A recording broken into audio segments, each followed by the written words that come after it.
બોટાદના હળદળ ગામે ખેડૂતો અને પોલીસ વચ્ચે ઘર્ષણના મામલે જિલ્લા ભાજપ પ્રમુખની પ્રતિક્રિયા સામે આવી। જિલ્લા ભાજપ પ્રમુખે હળદળ ગામે બનેલી ઘટનાને દુર્ભાગ્યપૂર્ણ ગણાવી।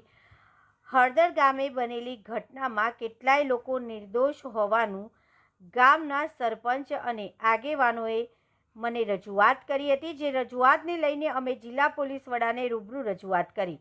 આ ઘટનામાં નિર્દોષ લોકોને પોલીસે અટકાયત કરી છે, તેને છોડાવવા રજૂઆત કરવામાં આવી છે। આ ઘટનામાં જે લોકો દોષિત છે તેની ઉપર કાર્યવાહી કરવામાં આવે તેવી રજૂઆત કરી। બોટાદ જિલ્લા ભાજપ પ્રમુખ મયુરભાઈ પટેલે આપી પ્રતિક્રિયા।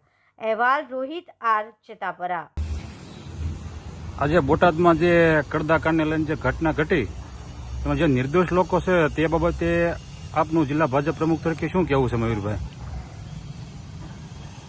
જે હળદરની અંદર ઘટના ઘટી તેના માટે હળદર ગામના આગેવાનો, સરપંચીઓ અને અસંખ્ય આગેવાનો મળ્યા હતા। આજે તેમાં જે પોલીસ સાથે હાથાપાઈ થઈ તેની અંદર ઘણા નિર્દોષ લોકો પણ આવી ગયા છે।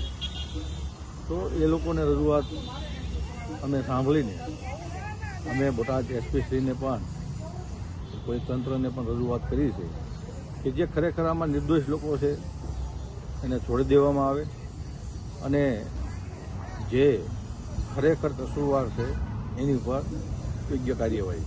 નમસ્કાર મિત્રો, હું ફિરોઝ ઈરાની આજે તમને એક નવી વાત કરવા આવ્યો છું।